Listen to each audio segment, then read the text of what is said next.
Dibahas soal masail, ini penting para hadirin, jangan berdusta di antara kita, ya. Jangan menuduh-nuduh terus, kasihan orang Wahabi, nggak Wahabi dituduh Wahabi, ya.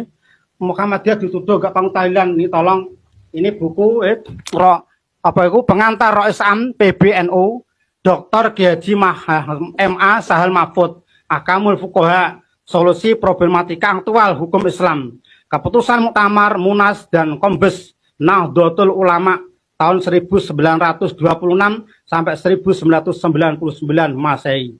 Ini ada ringkasannya, saya baca ringkasan saja ini karena lengkap. Ini bukunya sama, ya. Nahdlatul Ulama, pengurus besar Nahdlatul Ulama, dan di sini ditayangkan yaitu Al-Fakir Abdul Ahmad Sahal Mahfud dari Kajen. Saya bacakan halaman 63. Ini adalah keputusan Basul Masail Nahdlatul Ulama Pusat Jakarta untuk diberitahukan kepada umatnya kaum muslimin bahwa acara seperti itu Basul Masail mengatakan hadisnya mau untuk saya bacakan, yaitu di soal dalam kitab Mata'ud Dawa'ik diterangkan bahwa Rasulullah SAW bersabda, roh orang mukmin pada tiap-tiap malam Jumat, hari raya, hari Asyura, atau malam Nisfu Sa'ban itu datang dan berdiri di muka pintu rumah keluarganya dengan berkata, wahai anakku, belas kasihanilah aku akan memberi rahmat kepadamu. Aku tinggal di dalam kuburan yang sempit dalam keadaan susah yang lama sekali. Para sahabat bertanya, apakah artinya minta belas kasihan ya Rasulullah? Menjawab, berdoa dan bersedekah itu merupakan hadiah kepada orang yang telah meninggal dunia.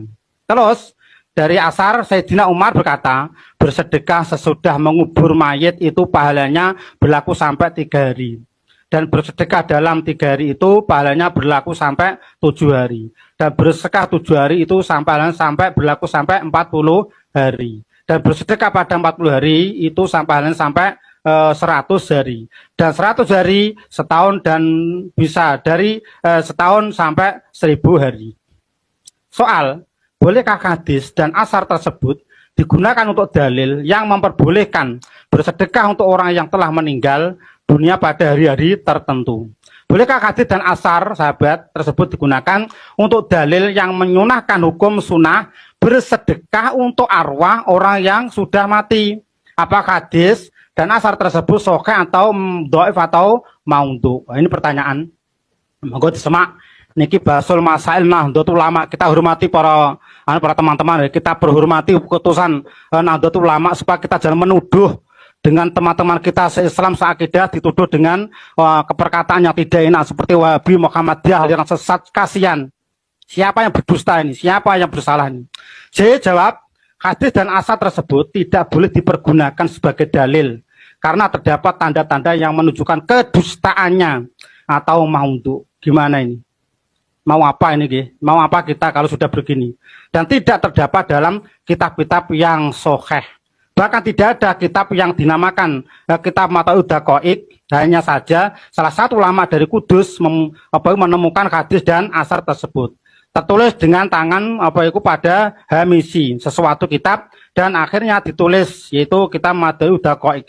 Oleh karenanya maka penanya menganggap bahwa tulisan itu tulisan dari kitab Mata'ud Dawa'ik. Padahal ia sendiri tidak mengetahui siapa penulisnya dan kitab apa itu Mata'ud Dawa'ik.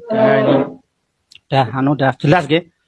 Jangan sampai berdusta di antara kita, jangan saya menuduh karena saya menjadi korban setelah saya mengamalkan Nahdlatul Ulama seperti ini, saya jadi korban. Bahkan ngimami tidak boleh, khotbah tidak boleh di desa saya. Karena apa? Kita mengamalkan apa yang menjadi keputusan Nahdlatul Ulama. Hari cinta ulama, cinta kiai, monggo kita taati keputusannya ini. Ini adalah kitab sendiri, kita adalah keputusan Basul Masail sendiri yang diputuskan dengan susah payah memutusi perkara ini. Tetapi kenyataan umat Islam yang di bawah malah melegalkan acara seperti itu. Siapa yang salah itu? Ini pikir dulu, gitu. Pikir dulu kalau bicara, pikir dulu, jangan menyalahkan orang, tapi salahkan kita sendiri karena kita tidak taat kalau kiai kita, ulama kita tidak ditaati padahal keputusannya sendiri.